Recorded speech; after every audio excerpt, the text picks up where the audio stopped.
Don't just send like, hi, I'm blah, blah, blah. Like, we think our talent would be good for you. It's like, this person just posted this awesome photo of them in their Halloween costume. Like, they love the brand. Just starting to get those like personalized touches in the pitches makes a huge difference.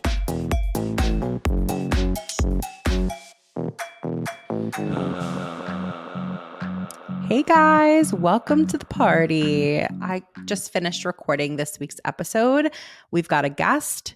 It's fantastic because, well, she's fantastic. We've got Amanda Mizrahi of Edelman with us today. So I'm going to introduce her in just a sec, and you'll hear from her about, she's got such good clients. She's 11 years of experience working at this agency, you guys. She's got a lot of info that she shared, which we really got into it. I'm excited for you guys to listen. I also want to make sure that everyone listening is aware of all the planning that's happening because we are about to come to a city near you.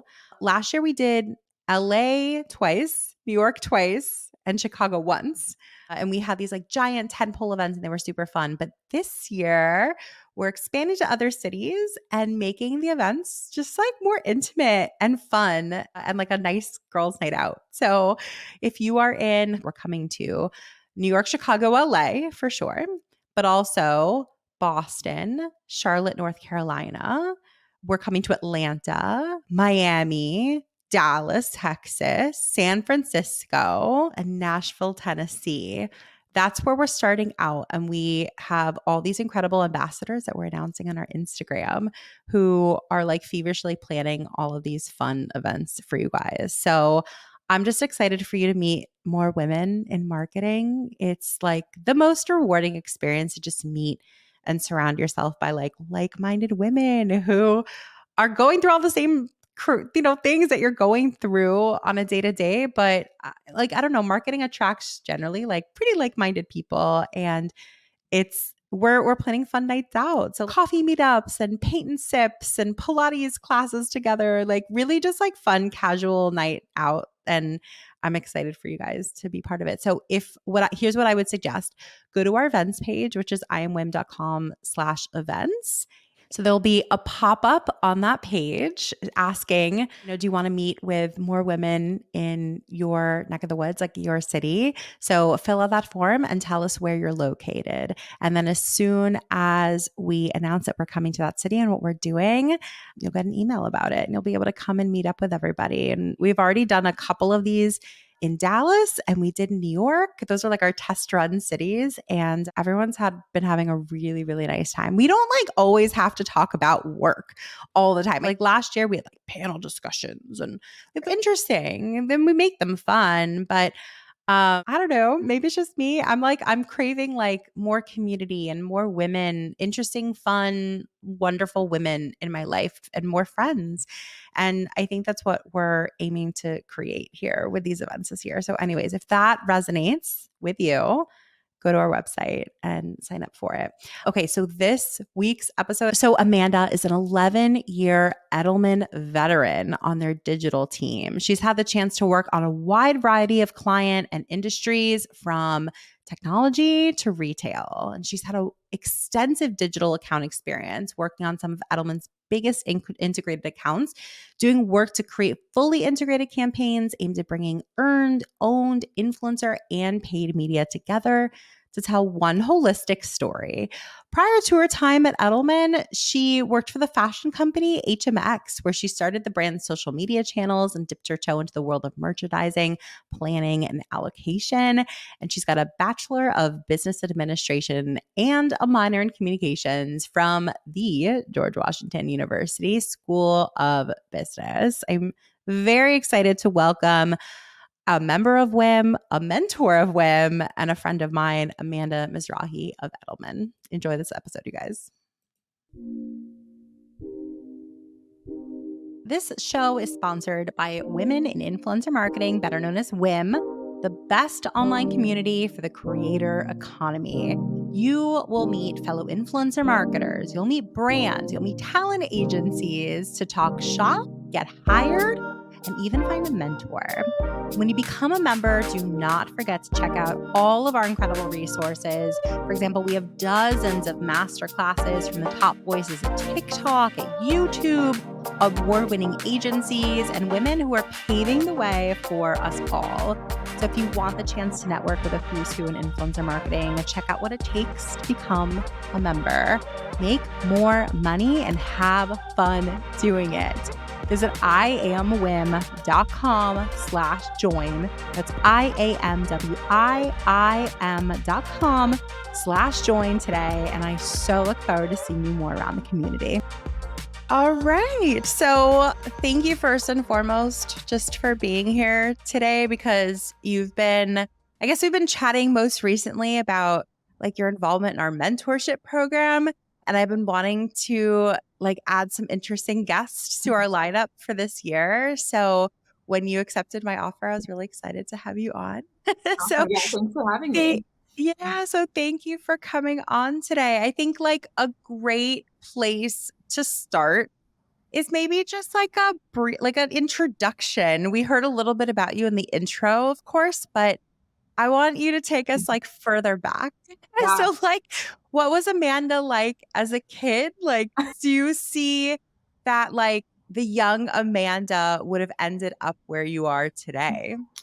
It's a good question. It's so funny. When I was little, I remember when they ask you, like, what do you want to be when you're older? And at first I was like, I want to be like an anchor on the Today Show, because I watched the Today Show with my parents every day. And then my dad told me what a CEO was. And I was like, I want to be a CEO. And so I told everyone I wanted to be a CEO, and everyone laughed at me. And I was like, I don't get why I can't be a CEO. Like, it sounds like a cool job. So I got like a little Palm Pilot when I was little. Like, I started investing in stocks. I got like a Tiffany stock when I was in 6th grade. Like, I was that kid. So Wait, I love 6th grade Amanda. This is amazing. Okay, continue, please. I think for me, like, I got laughed at for wanting to be a CEO, but I was like, this seems like a great job. Like, I get to like run a company and like lead people. Like, this seems great. So I think not super surprising where I ended up, but it was like this joke where I told people I wanted to be CEO, and everyone was like, that's a ridiculous thing to want to be. But obviously now we have great female CEOs, and it's not a ridiculous career path. So do you think that they were like, what was in the joke? I understand that it could be a little bit silly to just see like a 6-year-old or something walking around with a Palm Pilot thinking they're like a business person, but like, I don't know. Can we dig into that a little bit more? Like, do you think it was just silly to see a young kid doing that? Or like, do you think there was like a little bit more to it and like maybe times have changed? I think times have changed. It's funny. I talk to kids now, or, I mentor a lot of people, and people have like really big ambition and they want to do big things. And I think, when we were little, I guess it was like a different view of like, oh, do you want to be, I don't know, a vet, or like, do you want to have all these like traditional jobs that maybe like we were taught that like as women, these are the jobs that we can do. And I think for me, I had parents who were in powerful jobs. My dad worked in real estate at Starbucks, and my mom worked in special events at Nordstrom. So I had these parents who were doing like really cool, big things for these kind of iconic Seattle brands. So for me, I was like, hey, like both of my parents are doing awesome things. Like, I can kind of think bigger too, which is really helpful to have kind of those role models. And so who was it that said you could be a CEO? Like, where did that idea come from? And how long did that play out in your mind as something that you were striving for? My dad did. And I remember just being like, oh, this is such an interesting, like, I didn't really think about this as a job. And I think he was the one that was like, I'll get you a Palm Pilot because I have a Palm Pilot. And just like, I think again, just like you can do big things. And getting the stock for my birthday, I was like, this is cool. I love, the Tiffany's bracelets. He was like, well, stock's really important to get. So I think just starting those behaviors, and maybe it was like nerdy at the time, but I'm like, hey, I still have those stocks, and that Tiffany stock is doing really well. Do you think that it did anything to you, given that it was your dad that was telling you this? Like, do you have siblings? And I have a sister, like, yeah. you have a sister, yeah. What was it like having your dad, not your mom, but your dad tell you that like, this is what you can do. I'm going to help you get there. I think it was special. And I think just saying like, you can do whatever you want to do, right? Like you can, if you want to work in finance. I remember I interned for a finance company, and I was the only woman at that company. I was, I think I was so nerdy. I interned when I was in high school, right? I was like wearing my like culotte pants and my briefcase, like walking into this company. And I think I looked around and I was like, there's no women here. This is like a space where there's no women. And I think that to me was motivating of like, how can I get into a world in which there are no women in the finance field in the job I was working at. And so I think just kind of pushing myself. And now obviously I'm in a Edelman's pretty female dominated. I think we're 85% women. So that's pretty cool to be in a company that's primarily women and really in kind of like that more supportive place. So I have a question. I was actually just talking to someone about this like last week, and she works at a fintech company and in the influencer space, which the influencer space is generally more female dominated, but apparently working in fintech is still pretty male dominated. And she had seen people leave over time because of, I don't know, just a lot of very clearly like discriminatory things and just like, not recognizing women that deserve to be recognized. And they were just getting discouraged. But what I heard you say is that you walked into like a male dominated space and you were motivated to make more of a presence for yourself and maybe even bring more women there. So how did you get to that mindset? Like, what do you think it is for you that motivates you versus discourages you when put in those types of situations? Yeah. I mean, I think for me, again, I think from like the way I was raised and what I was taught was just like, you can really do whatever, right? And that's exciting. And if nobody's done it before, you have to put the hard work in, and like you can be the first one to do something if you put effort into it. And like, I feel like that hard work ethic was instilled from like a very young age of like, okay, you might not be the best, but you can try really, really hard at something. And I think that's kind of my even career mantra, right? I was like, I will be the person that like tries so, so hard. I might not be like the best, but I'm going to put like the effort in, take the classes, like whatever it takes to like be that best version of myself. So I used to be that person too. I've said out loud many times, like, I'll just work the hardest of anybody. And like, because some things just don't come easily to me. And certainly like successful like achievements, things that I've achieved over time, like I feel like nothing's been handed to me. So I've always have to be the person that works harder than everyone else to get the thing. But I think what I've experienced as I've gotten older is like sometimes that's not the path either. Sometimes it's just who you know, or what sort of seems like shortcuts for all, just to sum it up. And so what are your thoughts on that? Like, do you still believe that like hard work can do anything? Or in your experience, have you sort of reframed how you think about achievements and getting there? Yeah. I mean, I still think hard work is so important. And I think I hit a point in my career, I think it was like year 6 in Edelman, where I just hit this wall. I was like working all the time and I loved what I did. I just was so burnt out. I was living in like a 1-bedroom apartment in San Francisco. I had a roommate who lived in my living room. And it was just like, I was commuting every day. It was just like exhausting. And I almost left the company. And I had a mentor who was like, you love this company. Can you maybe move to a different office, take a different job, just like kind of reset, because you've gotten to this point where you say yes to everything and you just need a new start. And so at that point, I actually moved. I was in San Francisco. I moved back to Seattle, which is where I'm from. And it was like this life reset. I had a different manager. I took on a different job. That's actually when I started doing influencer marketing full time at Edelman and started having my own team. And really that was like the point where I was like, I have to reset the way that I work. And it's crazy. Seattle is a very different culture than our other offices. I think it's special. People come in at 8:30 and like promptly at 5 people leave and like pick their kids up and they have a life outside of work. They're going like hiking or sailing or whatever it is. So I think it almost forced me to think about like, okay, can I be more productive in the hours that I have in the workday? And to your point, like nobody's giving me a gold star for working till 10 p.m. Like, and if I work till 10 p.m., then it's setting the precedent for my team to work till 10 p.m. Now I'm like a recovering workaholic. Like, I work East Coast hours, so I have a calendar hold starting at 4 p.m. and I don't work past 4 p.m. I have like an out of office. I do a 5 p.m. workout class like religiously. I don't skip unless something crazy, crazy is happening. And I just think like setting those boundaries, I'm just more productive during the hours that I work. So I think that's incredible that you've been able to like set those boundaries, that you've been able to like see the results and like the benefits of doing all that. I like you didn't do that early on in your career. Mhm. Do you think that generationally, like the younger generation now are doing that earlier on? Or Mhm. do you think that you sort of have to like earn your like pay your dues and like, Yeah. and maybe do that sort of a thing later on after you've paid those dues? What are your thoughts?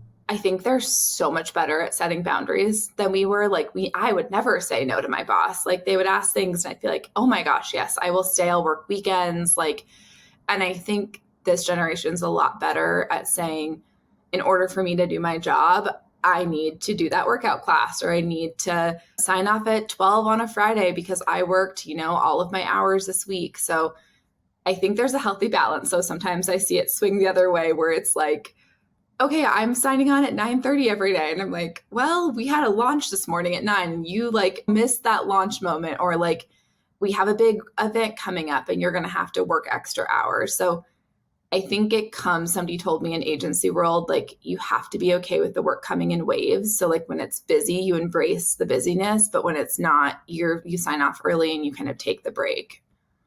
And so you work with a pretty substantially sized team. Like you're Mhm. a huge company. It's been around for so long. Yep. And I'm sure that like as you guys continue to hire new people and grow and expand and have the needs to hire new Mhm. people, that like you'll get, maybe younger and younger folks Yeah. who possibly work differently than Yes. you do. So like, Mhm. in the instance where somebody's setting those boundaries, which maybe you respect as a person, Yeah. but the business has different needs, how do you approach those conversations as their boss? Yeah, I think it's hard. And I think like the way that we've worked is so different. Like, for example, I'm in Seattle and our clients like in Boston. So you look at like work hours and that's tricky. Like I have to take 6 a.m. calls sometimes. And like I think we talk a lot about like, okay, if you're going to take the 6 a.m. call, you can sign off at 3. Like that's great. Like please do it. I think we've talked a lot about just like communicating what your boundaries are, what your hours are, and just being consistent with that. So if you are going to work East Coast hours, that's awesome. Like be available starting at, 6 a.m. or whatever. But I think that communication has just been really important, especially my team. I think we're across like 3 different time zones and 5 different states. And, I have somebody in Montana, I have somebody in Texas, I like have somebody in Boston. Like they're just all over the place. So it's a lot about trust too. It's like we're all adults, like we can all do our jobs, but you need to show that you can be consistent and like show up.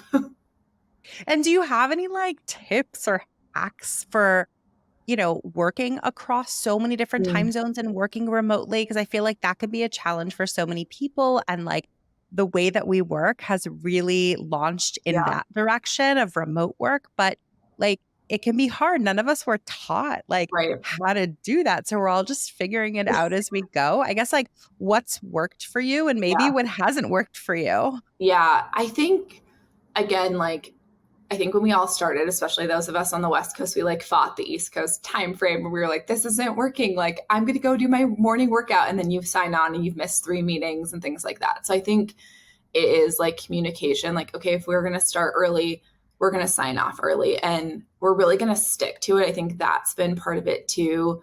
I know our East Coast team members, like, they don't want to work till 6 or 7 p.m. So I think really just being respectful of people's schedules and communicating has been crucial. And I think the other part is just building relationships with people and I think we forgot sometimes during remote work, like, these are humans. Like, we used to have happy hours with people and you got to know people beyond just the work. And I think that for me has really helped build the team. Like, you get to hear about people's personal lives. And I do a lot of 101s with the team. And I think that's been really helpful just to build culture, because you don't get that when you work from home. Like, you don't have those like personal relationships as much. Exactly. Like certainly not as much as you would Yeah. when you have the opportunity to just like spontaneously go out with people or even just obviously in a planned environment. So we have a lot of listeners who are younger and maybe are trying to even get like their first job in Yeah. influencer marketing. And as I'm sure you know, like the job market is like Yeah. very challenging right now. And we've had quite a few members reach out and be like, I need advice. I'm trying to, get my foot in the door. And it's so hard because people who are more senior are having trouble Yeah. getting roles and Yeah. I'm competing with them for the first time. And how do you manage that? So do you have any advice for some of our like younger Mhm. listeners, maybe like recently graduated who are looking for their first job and how to get into influencer marketing? Yeah. So I got my job at Edelman. It was like pure luck. And it's such a frustrating story for people who, like, I know Edelman's like people's top companies, and that's, they learn about them in school. I did an advanced advertising class, and I got introduced to this guy who worked for a viral video company. This is like back in the day when this was a thing. And I didn't want to work in viral videos, right? But I talked to him because it was an interesting job. It was a social media job, which is what I wanted to do. And he told me, he was like, oh, my boss who works at Goodby just started at Edelman. She's hiring a full team. You should talk to her. And I was like, I don't want to go to an agency. I wanted to go in house. That was my path. And so I talked to him, and I talked to the woman at Edelman, and she was like, yeah, I'm hiring a full team. We just won this piece of business. And again, I was just like, I don't know if this is like the company I want to go to. I kept an open mind, and I applied for a job. I didn't get it. And I was super bummed. In fact, I was living in San Francisco. I actually moved back up to Seattle because I was so frustrated with the San Francisco job market. The day that I moved back to Seattle, I get a call from Edelman, and they're like, hey, we'd love for you to intern or interview for our internship process. So I flew down to San Francisco for the day, pretended like I was still living there, interviewed, got the job, ended up moving back. And I think the point of my story is like, you never know what connections are going to lead you to the job. And I think if I was closed minded and said, I don't want to go work for a viral video company, like, I'm not going to talk to this person, then I wouldn't have met the woman who ended up hiring me at Adelman. So I think keeping an open mind and just having a lot of informational interviews, even with people who you're like, I don't even know if this person doesn't even work in my industry. They might know someone who knows someone in this industry, as is so small. So I think just building those relationships, even if there's no job opening at the time, like, talk to as many people as you possibly can. And so that's such good advice, but I want to dig into it even more. So like, if someone were to come to you and say like, I'd love to just pick your Yeah. brain, like I'm looking to get into the industry, like what types of questions Mm. impress you? Like what would make someone stand out in an informational type interview with you? Yeah. This is part of like last year, I decided that I wanted to say yes to more of these. I just said no to so many because it was kind of overwhelming. I do probably one of these a week now because people reach out, and I think it's an important way to get back.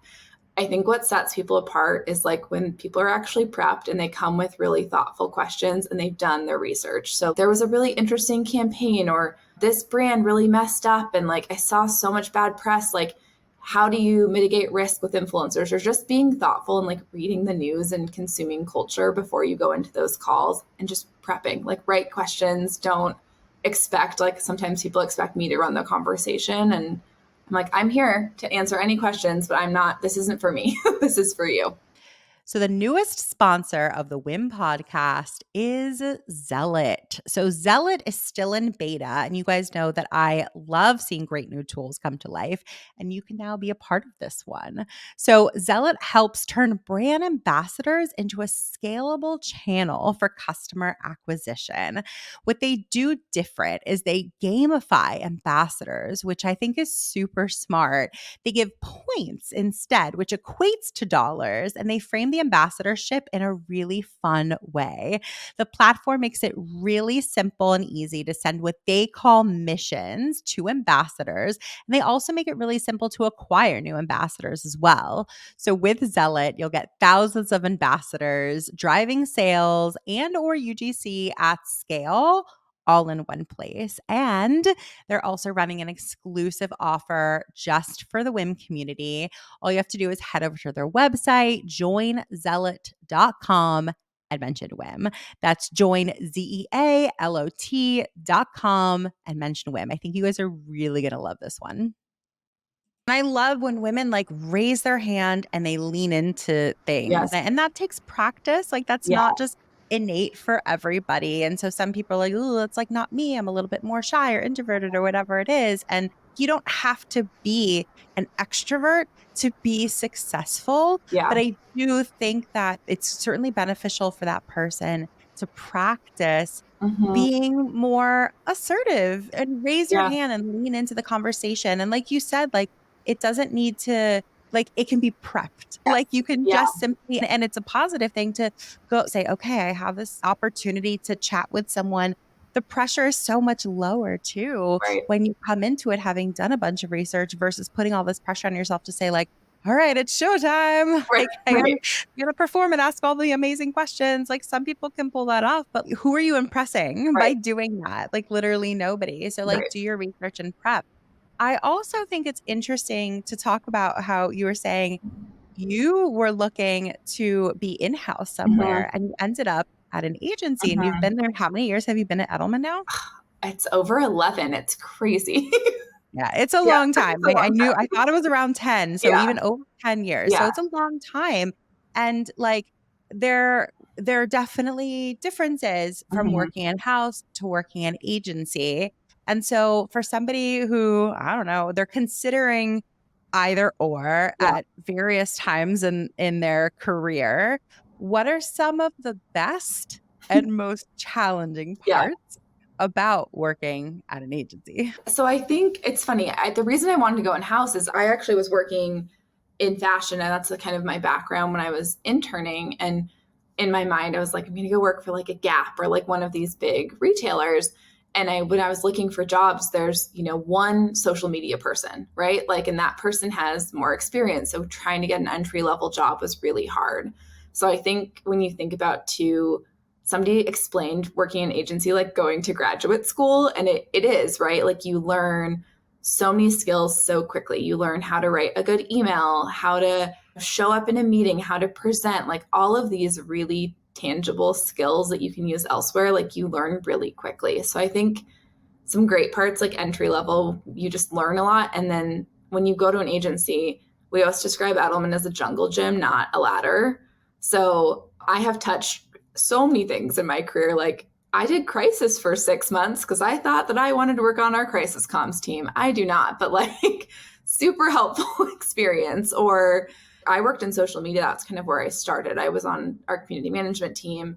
I loved that until I kind of was like, okay, what's next? And then I did more integrated work. So you get to try out so many different things at an agency. I think that's really special. And there's just really smart people who work at agencies. Like one of my friends is a nutritionist, and like she has, she's a registered dietitian and she specializes in food comms, like such a niche, but like so awesome when you can work with somebody like that and kind of tap their smart brain. So I think that's special at an agency. On the flip side, I think agency life sometimes is crazy and you're working on multiple clients and the pace of an agency moves really fast. And some people are not here for it. They want like a slower pace. But for me, like I never get bored and I love that. And I love that if I want to touch a different client or a different industry, I can easily do that.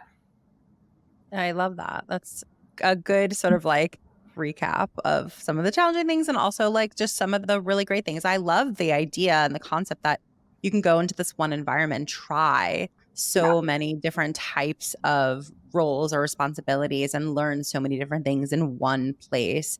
And it sort of feels, I don't know, from an outsider's perspective at least, like it feels like a little bit like of a safer environment because it's not just sort of like all or nothing. You're in an environment where you can try something and like maybe it's not the best fit, but there are so many other types of opportunities, maybe even still working on the same account. And that can be really, I think that can be particularly cool for just people who are a little bit earlier on in their careers. I mean, back in the day, like I remember I didn't start my first internship until I had graduated college. Mhm. And then I went like gangbusters and did so many different types of internships. And I recommend that still to Yeah. people to this day because it's the safest environment Yeah. to be able to just learn so many things because if you're that young, you don't know anything about work yet. Like you've been in like a collegiate bubble and like we all have these notions about like I want to do this. But Mhm. until you really get into like a Yeah. true working environment, you really can't know. You just don't know what Yeah. the day to day and the ins and outs are. And I think that's a great point too. It's like maybe you think agency life is for you, but then you get there and you're like, oh, this is like really fast Yeah. paced. And so maybe there's elements of agency life that like are really appealing, but the day to day and the realities of it is that it's really fast paced and Right. maybe that's not the best fit for you. Say I think the other cool thing is like I've had people on my team who come from many different backgrounds and different places, even within its own agency. So like a girl on my team was on the PR team, and I just saw so much potential in her that I was like, do you want to come to the influencer team? So I moved her over, and I've moved, I think, God, like 4 or 5 people from my team came from other teams within Edelman, because for me, that makes them a better influencer marketer, is like they understand, they came from a community management background, or they came from a PR background, or they came from like even a corporate affairs. So like just bringing some of that background has made them better at their jobs. So I think you can also move around, right? Like you can get some great skills and then move within the same company. That's really interesting. I hope people heard that. That's a really good tip. I think that's awesome. So let's talk a little bit about from the brand's Mhm. perspective, especially in the world that we live in right now, where like everything is like commerce. You can Yeah. be a pretty small, lean, brand Yeah. and like have crazy amounts of sales and like get traction on using social Yeah. media and just be, seemingly overnight, like a really successful company. Mhm. And so my question is for some of those smaller or newer Mhm. companies, brands specifically, at what point should a brand work with an Mhm. agency versus maybe going a different direction and hiring marketing folks to come in-house to work at the brands? Yeah. Yeah. I mean, it's interesting. I feel like influencer marketing is not new, right? But for some companies, it feels really new. It's like social media used to be, where it's like this newer space. I think, as people start out, I think it's like dipping their toe in testing, and somebody from the marketing team can like start working with influencers and building those relationships. I think when it gets to the point where you're working with influencers, like a lot of influencers at one time, and you're working with higher tiers of influencers, I think that's where an agency can be incredibly helpful, to be kind of the extra arms, especially when you look at our clients, they're teams of like 2 people, right? Like they can't work with 200 influencers that we work with for some of our larger clients. So I think that's really important. And then I also think from an agency perspective, just speaking from Edelman, right? Like we talk about promoting and protecting our brands. So not only are you using influencers to promote, but like we're going into an election year.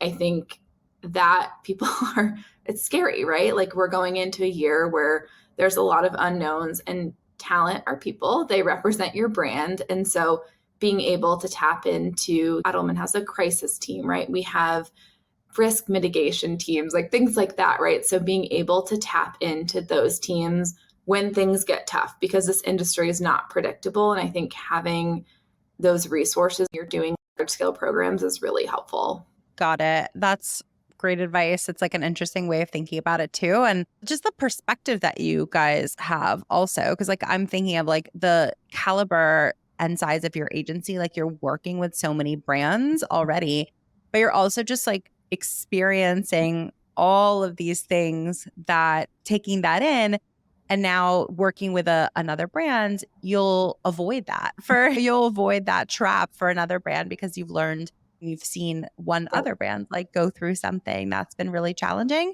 So like even knowing that like, oh, it's an election year and that could equate to some issues working with influencers and stuff, like you're going to be in a position to be able to mitigate that.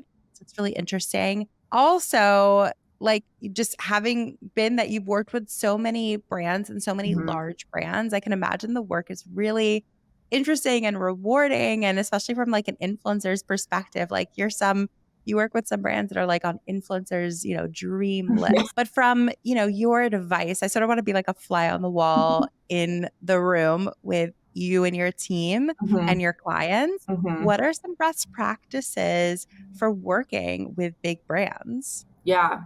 Yeah. I think like the passion, it has to be there. I think we know when people are like phoning it in, like if you don't actually shop at this brand or you don't use this software, you don't drink this kind of coffee, like we can tell, right? Like, and I think the passion of like, oh my gosh, I grew up going to the store. My grandma and I used to shop here, and it's something that I care so deeply about. Like that human part really comes through, and we try to make sure our clients have that connection with our partners too. So if we're doing an in-person event, we usually do a dinner with our clients so they can meet the partners, and I think that our clients are drawn toward the people who truly love the brand, truly love the partnership, and do kind of go above and beyond for the brand. And that doesn't mean you have to post all the time about the brand to give away free work. I think there's like a happy medium, but like somebody who's like really responsive and who really cares and read the brief and showed up and just like really is passionate to be there. Like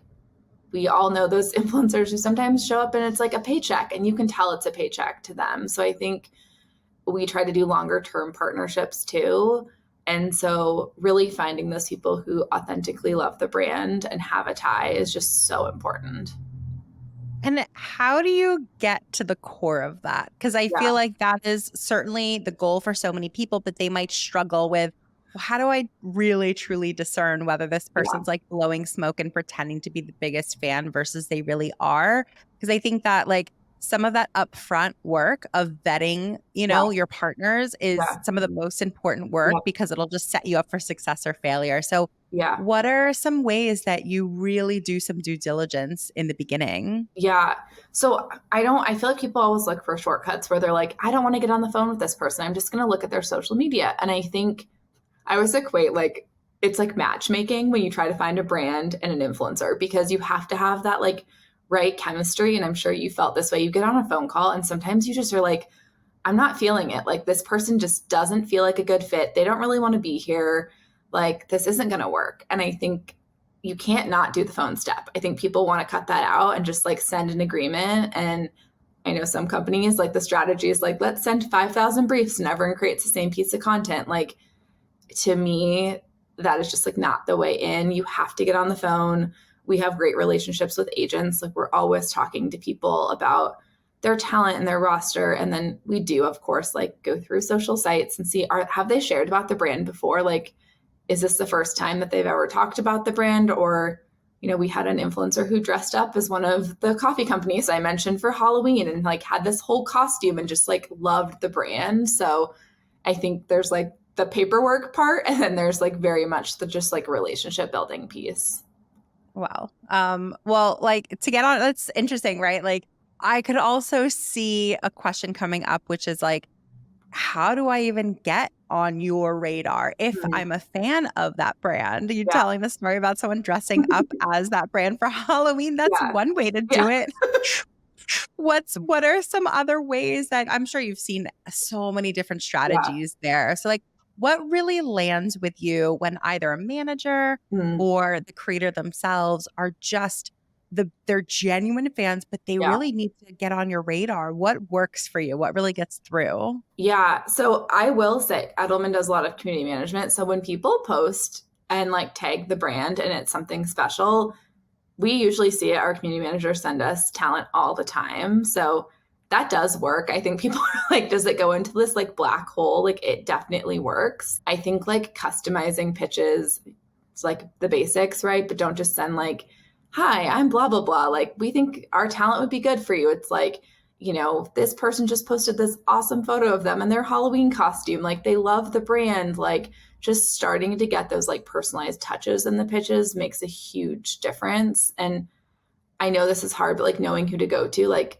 I don't cast talent anymore, which is unfortunate, just not part of my job. But, I'll loop in like our talent team who is doing that and just like making sure that because I've had people who reach out to me and I'm like, I already introduced you to my talent team. Like, I'm not the one casting. Like, please reach out to the talent team. So, kind of like reading the room a little bit and making sure, like, if somebody tells you to reach out to this person, like, please do reach out to that person. Yeah, man. That's really good advice because sometimes the best advice is like going back to basics because some Yes. people forget the basics sometimes. And I feel like especially from a manager's perspective, a creator's perspective, like in the pitching process, some Mm-hmm. of that can become a little automated Yeah. and like the cringiest moments happen when those automations sort of go awry. And Yeah. so it's a perfect example. Like if you were like, I'm just not the person to reach out to, and you went a step ahead, beyond and was like, Mm-hmm. this is the person to reach out to, and they still reach out to Yeah. you. Like, it's just like, how is that person going to perform when I give them a long brief that I need them to follow and they Right. can't follow the instructions because they didn't do it in the simple, Right. circumstance. So, Yeah. And then I think too, once you start working with us, like there are some agents who are so responsive and so great. Then there's people who are like, to your point, like we're trying to get their talent on a briefing call and they don't respond. And I think this industry is really small, right? And as an agency, like we talk, and I think it's just making sure that these agents are like, we're all on one team. We're trying to get like the best for our client. Like if we love working with you, we'll get you more work and we'll recommend you to another team. So I think just reputation in this industry is so important. okay, really want to dig into that a little Yeah. bit because I think that I love being a little like a fly on the wall. Yeah. And, you said you're not necessarily casting the campaigns these Yeah. days and you have a team that does that, but I know you're privy to all those Oh, yeah. conversations. Yeah. And there are situations where creators are shining. Like I'm Yeah. sure your team is like, oh my God, you guys, this person was amazing. We have to find more opportunities to partner. And then there are those people that just like fall flat Yeah. and you're like, we can't work with the Yeah. person Yeah. anymore. Obviously, don't name names, Yeah. but I would love to hear like some of those anecdotes of like what really really impresses you guys Yeah. throughout the process once they're hired and what really distinguishes those people in your eyes versus what mistakes are people making that Mhm. really put a bad taste in people's mouths. Yeah.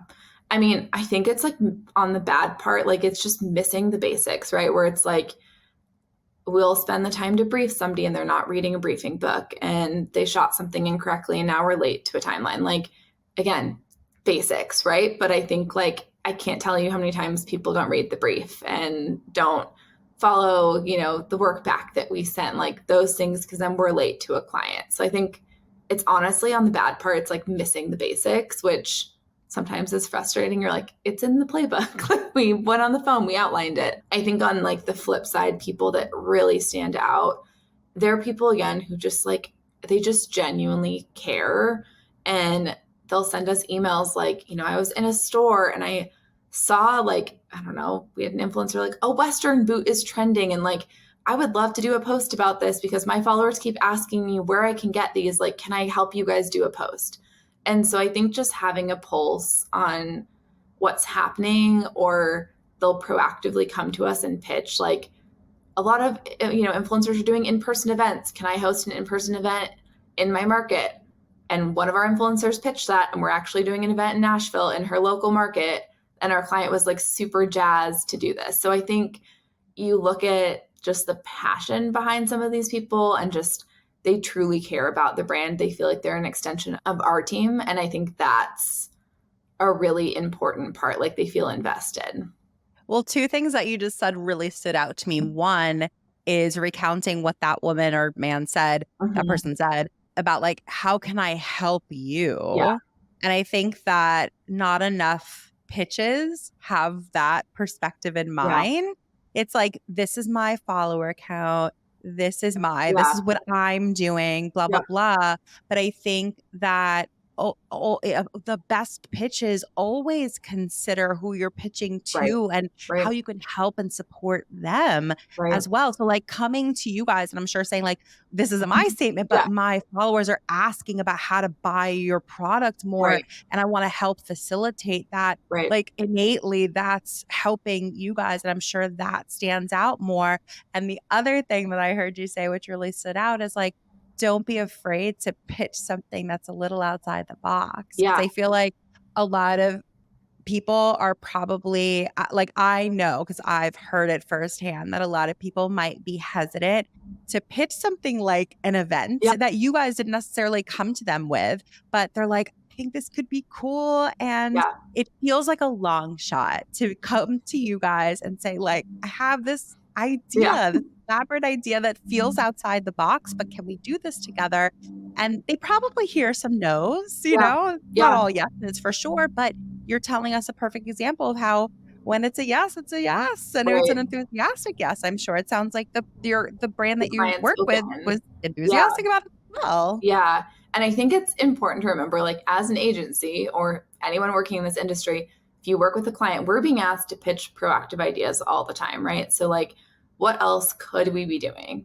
And I think for us, as we hear from our partners, it helps us sell in more work and sell in like more interesting ideas to our clients. And I think it's interesting. One of our clients, we actually do, we're like almost like a focus group with our influencers.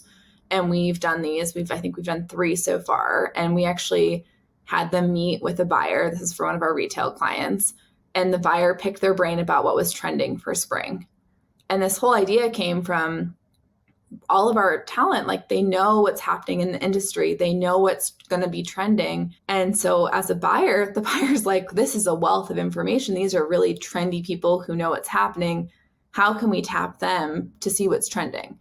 And so again, I think it's like we came up with this idea because we were getting so much feedback from partners of like, oh, this is trending, or I really want to make sure like my ideas are heard in your marketing campaigns. So we've been doing more and more of like influencers as consultants at Edelman. So I think it's just an evolution of like the industry and kind of where we're going, but using your voice to inform more than just the posts that you're creating.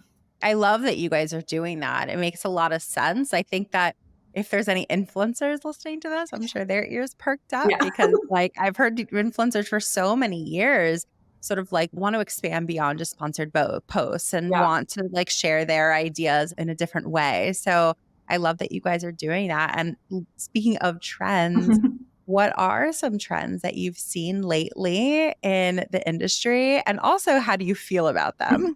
Yeah.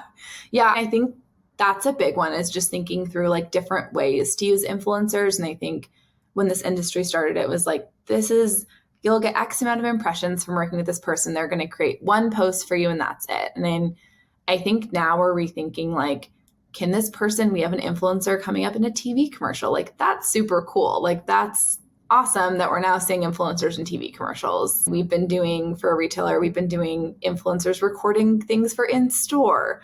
Like, can we have influencers on, the imagery in store so they can see different body types? And so I think really just thinking through like the whole marketing mix and where influencer can go in is going to be more important than ever, because people want that real person representing them. I think we've seen so many of those models that we all can't relate to, and influencers are real people. We want like those different people kind of representing us in marketing. So I think that's a big one I'm absolutely here for. I think another trend obviously is just AI. Like, we've been talking a lot about that. I am personally not a big fan of AI influencers. It's like a personal thing for me. I'm like, we follow influencers because they're real. I think it's an interesting space. I think it kind of looks at like the trust piece in a different way. Like, do you trust a robot? Or like, are you trusting this AI influencer? So definitely interesting to see where that comes in. I know our partners are using AI to craft some of their captions, and I can see like really smart ways to use that to kind of, to your point, like maybe cut corners so you're not having to write captions for hours. And like, I think there's ways AI has been really helpful in our industry. But yeah, I think for me, AI has like, right, there's like some scary parts of it too. Like, you want to make sure like the imagery is them and it doesn't look fake and things like that too.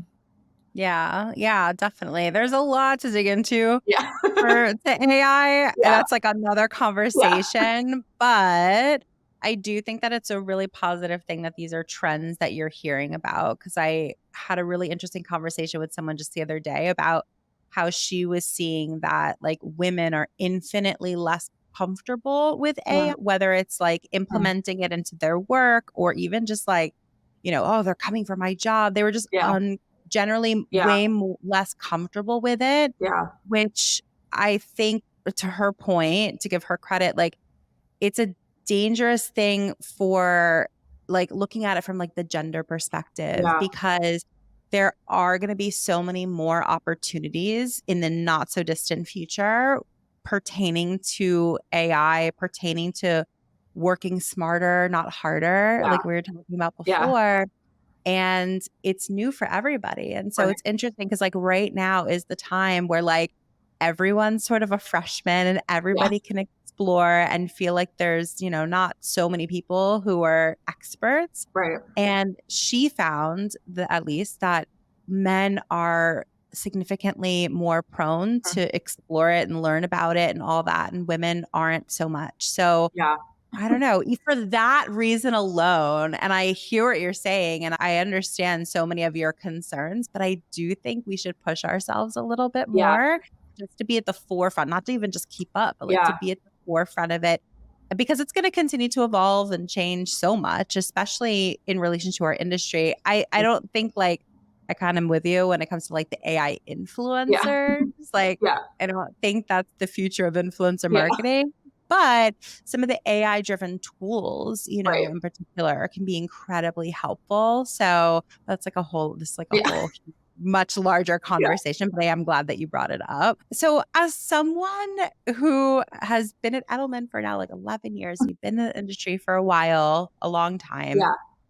I think that your your position in the industry is really worth examining because I think that somebody who's been in the industry for as Mhm. long as you have, like there must be this like innate desire to continue Yeah. that momentum to grow professionally. And I think that it can look different Yeah. when you've been at a company for 11 years than when Yeah. you're like really young and really hungry and you're a Mhm. year out. That looks so different than how you grow professionally as someone in your position. Yeah. And so I just want to ask you personally, like, what is a professional growth goal that you have for yourself this year? And how are you approaching it?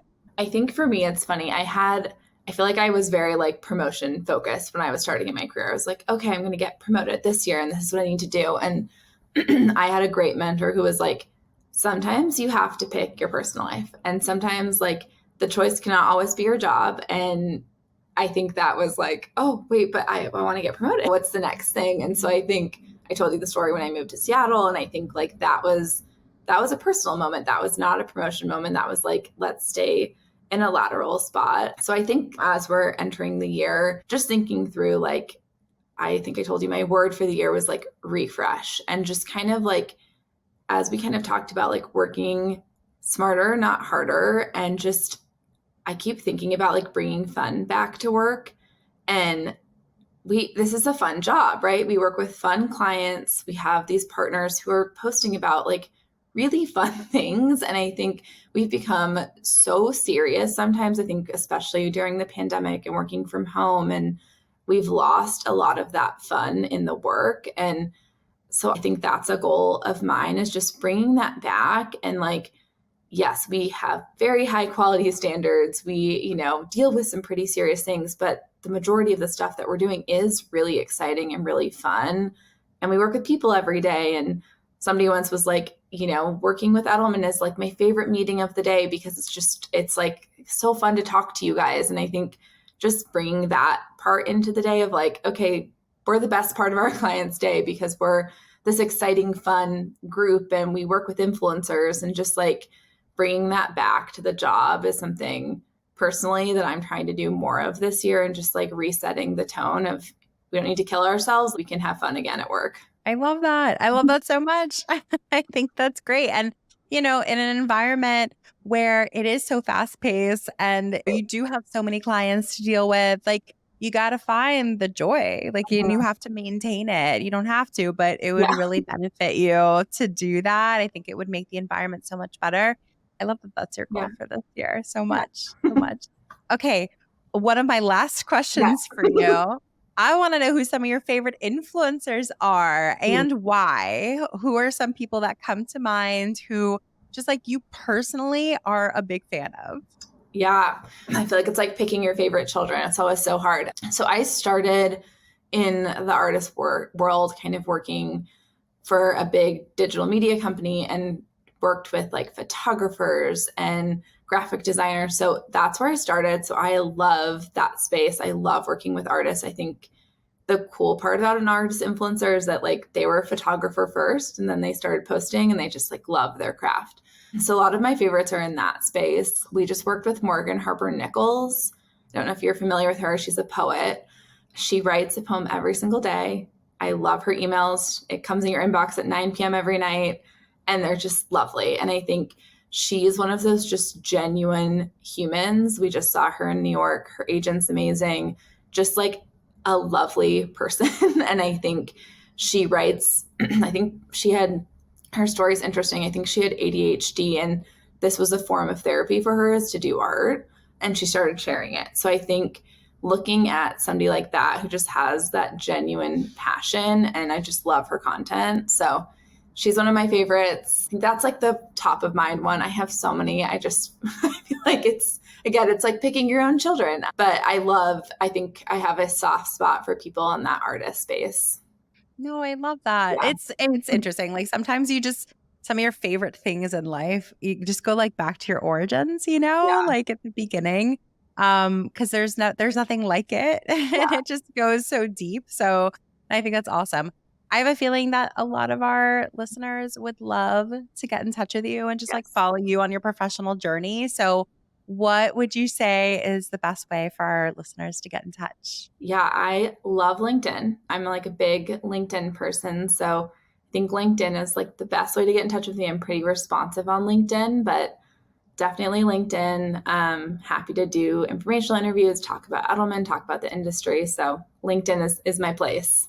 Perfect. Yeah. We will link your LinkedIn in our show notes. So keep an eye out for that, guys, to make your life a little easier. We will hyperlink it and everything.